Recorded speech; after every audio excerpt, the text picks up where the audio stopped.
Hi everyone, we'll start today's community meeting. I'm Mukulika. The first 40 minutes today, we will start with a demo of Argo rollouts and some new features in Argo CD. And then the last 20 minutes we will spend on Argo workflows. We'll focus on Q&A, this community meeting, so feel free to ask any questions that you have. With that, I will ask Danny to start presenting Argo rollouts. So hi everyone, my name is Danny Thompson. I'm a software engineer at Intuit, and I have been one of the developers behind Argo rollouts. And today I'm really excited to kind of give a demo of a replica set-based canary using Argo rollouts. And so before I start the demo, I think it makes sense to kind of set some context. And so first I'll start by sharing my screen.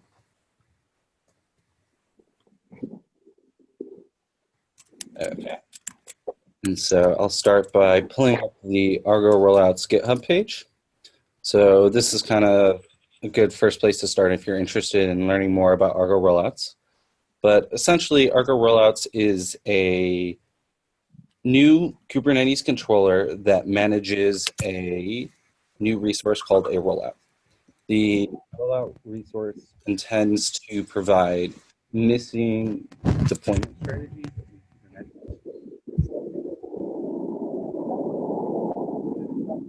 It only provides two strategies, rolling update and recon. And so one of the big design principles that we had with Argo rollouts was the ability to seamlessly transition from a deployment to a rollout. And to kind of illustrate that, I want to show you what the rollout YAML will look like before we kind of start the demo. And so here is a rollout YAML file. First thing you'll notice kind of off the bat is that the API version and kind had to change from a deployment into the rollout stack. Kind of from there, most of it looks almost identical to a deployment. We have a replica count, we have a selector, a template, and then within the template, we have our pod spec.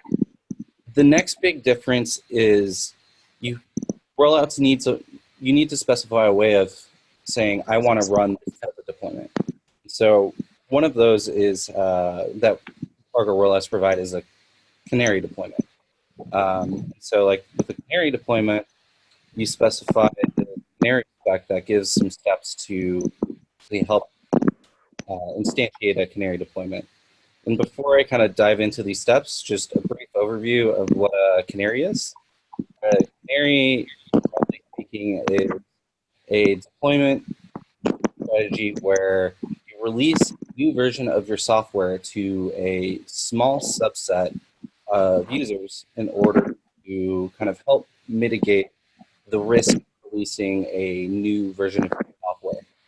And so as a result, that's kind of pretty broad, and across the industry, a lot of different people have different kind of interpretations of how to actually kind of orchestrate a canary deployment.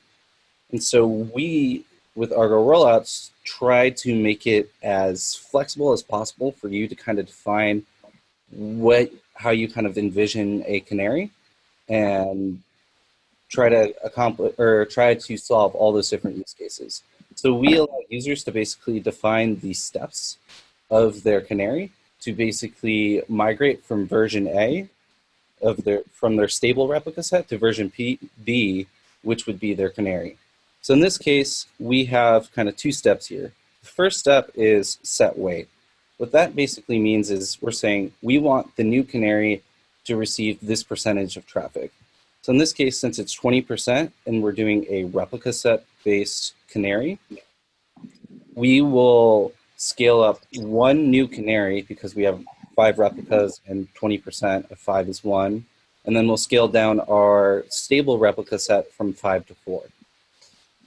And so from there, then we have this pause step, which will basically pause the canary, indefinitely until there's a user input or an external system, like an external CI system operating on that resource. You can specify a duration if you'd like to have a time duration and unpause automatically, but for the sake of the demo, we're not doing that. To actually now start showing what the rollout looks like, I'm going to first jump to my panel and create our rollout demo. So now this is creating our new service. And if I go to Argo and click into our rollout demo, you can see this looks very similar to a deployment.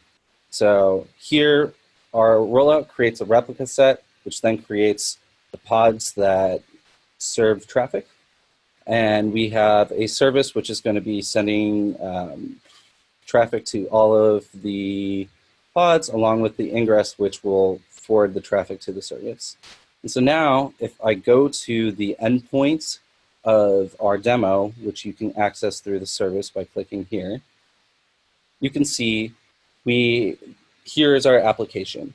It in the background is the all these different dots indicate a request from the client to the backend, and the color of the dot is returned from the backend, and so it'll say, "Oh, I want a green dot." And so here, the client is constantly pinging the backend and just constantly outputting these dots. These bars at the bottom indicate the percentage of that color. So right now, 100% of these dots are green, so these bars are green across the board. Now, if I want to introduce a new version, I'll go back to my Git repo and make a quick edit to my application code. So here I'll change it from green to blue. And then I will add this change, or I will commit this change to Git. One of the big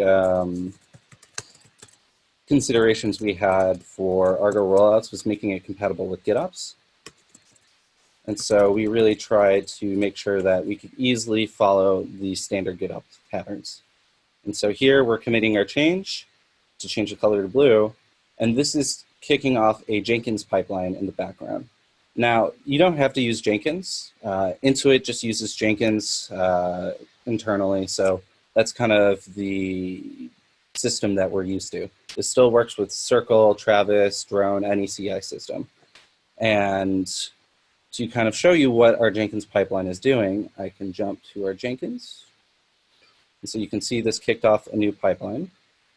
And so you can see that we have a build step and a deploy canary. If I jump to the Jenkins file, I just want to kind of briefly highlight here, our first step is building the Docker image. It's nothing too crazy here. And the second step, since we're following GitOps, we are cloning our deployment repo, which stores all of our Kubernetes manifests. We're sending the image to the new version that we committed in our application code, committing that change to Git and pushing it, and then doing an Argo CD app sync. This will then instantiate the new rollout, and while that change is taking place, we want to wait until the rollout enters a suspended state. A suspended state can only occur when the application has the pause field in the spec set. So here you can see we are now in a suspended state. You can see that here we have one new replica set running. We used to have 5 here, but now we scaled down to 4 so we could achieve the correct ratio. And then if I go back to my rollout, you can see now we're getting the occasional blue burst here and there. But still, overall, the majority of the traffic is these green circles. And so now at this point, you can either let this run for an hour, you can run some tests, you can check some different metrics. Kind of basically, you need a way to evaluate your Canary deployment. Argo rollouts intentionally only does the orchestrations of the deployments so that it can really focus on doing that well and leave the decision analysis to other tools. And so at this point, we're happy with this deployment. This looks great. And so if we go back to our Jenkins pipeline, we can click this proceed command. In the background, this will run another Argo CD command to tell the rollout that it's ready to switch. And so if I jump to Argo CD, you can see now I'm starting to scale up the new version to 100% because we achieved all the steps, and we're starting to scale down the old version because we're ready to fully transition into the new version. And if I go back to rollouts again, we will see that now we have a sea of blue dots because we've completely migrated from the green version to the blue one. And so that, kind of in a nutshell, is what a replica set based Canary deployment is using Argo rollouts. In the future, one thing we want to do to kind of build upon this is we want to take advantage of the different service mesh tools in order to provide more fine-grained traffic shaping, because right now we can only do it using using the service load balancer, which accomplishes, or at least it gets us part of the way there, but I know for certain people who don't have large applications that could they potentially won't want to serve, say, 25% to a Canary. And so that's kind of one of the next steps we have for the project. And we also will want to cover other deployment strategies like A/B testing, mirroring, and those are kind of coming in the future. One other deployment strategy that we're not going to demo today is a blue-green deployment, where you can bring up your new version in its entirety and have a separate endpoint that you can hit to verify the results or verify that new version before cutting over. And so that's also available in Argo rollouts. And that's kind of the initial stages that we have for Argo rollouts, and we're excited to see it grow and get feedback on it. So if you have any questions, we are more than happy to answer any that you have. Yeah, thank you for your time. Any questions? Any questions? Thoughts? Okay. No questions. I can. Hello, this is Alex. I'm a software engineer on Argo project. Since there are no questions for rollout, I can demo some of the new features which we developed for Argo CD 1.0 version. Okay, and that version is not yet released, but I think we're going to release it this week. Okay, so the first thing which I want to show is updated Argo UI. As you can see, the colors changed, and we have some new elements. So that UI is driven by, mostly by internal user feedback. So basically, people were complaining that it's not easy to see important pieces of information. So, and the main change here is, the main improvement is, so now important pieces of information are highlighted in color. So you can see clearly that there are health application and health application synced and not synced, and it's easier than before.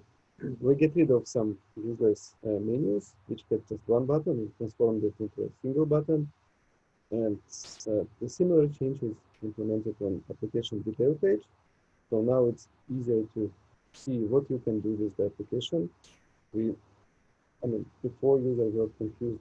Not every user was aware of rollback feature because it was hidden in the top right menu. Now it is available. It's clear that you can see history and you can roll back to the previous sync of your application. Plus, we built some kind of so we had useful information about application, but we never kind of tried to show it to the user. One example is, so this is Dennis rollout demo, and you can see up front that application has a externally available URL, and you can click on it. So we infer that information from an ingress object, and you can imagine it can be useful if you have like tens of applications. You don't have to click and try to. You don't have to go to application detail page. You don't have to search for ingress manually. You can just click that URL from the application list view and quickly navigate to your application external URL. So this is pretty much it about UI changes. The next new feature is networking view. And let me, I prepared the sample application, which has several services, several ingresses, and one deployment. So before 1.0, you had just a tree view, and connection between objects are based on Kubernetes object references. So this is useful, but you don't really know, which ingress is sending traffic to each service, and it's unclear which service is externally available, which one is not. So to kind of to solve the problem, we've created a network view. You can click on the top right icon, and basically you see this almost the same objects, except they are connected based on service labels, pod labels, and ingress targets. So in that view, you can clearly see that, okay, we have two ingresses as one service. Ingresses and services are publicly available. So service is a load balancer, that's why it is available. Ingress is always available.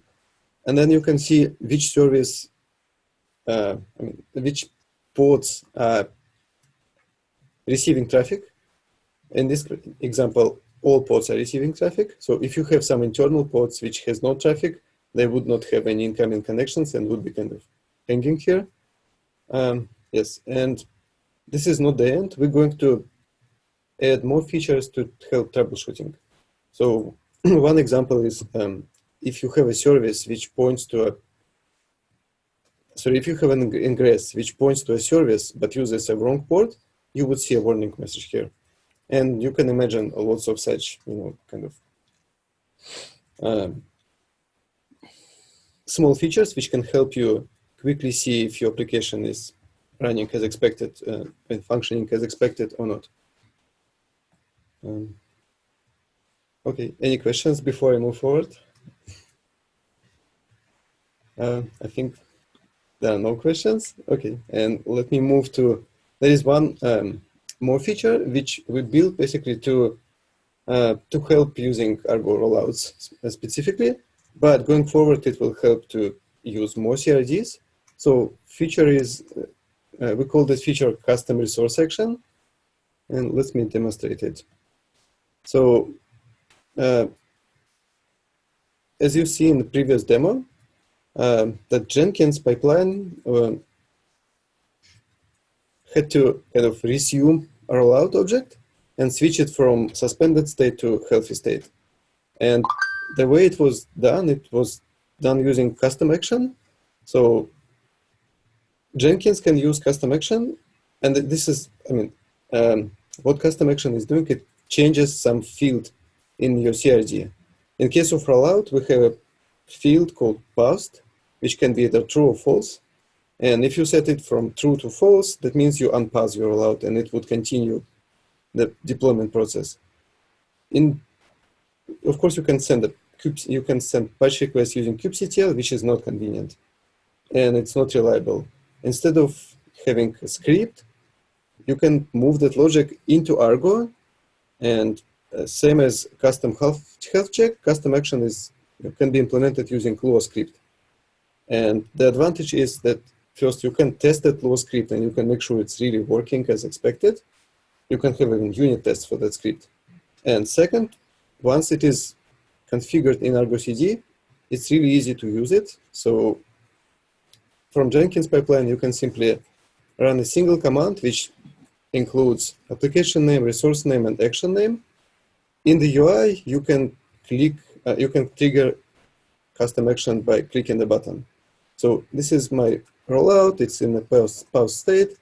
So it's exactly the same demo as Danny had. So now I have a rollout, sorry, canary, which is at the first step. Only 20% of my replicas are running new version. If I resume it, then I can just, so basically if I click resume button action, it just removes the pause state field from my rollout and it continues canary deployment. So basically it's way easier than just run a kubectl command, and you don't have to figure out exactly which patch you're supposed to send to change the rollout.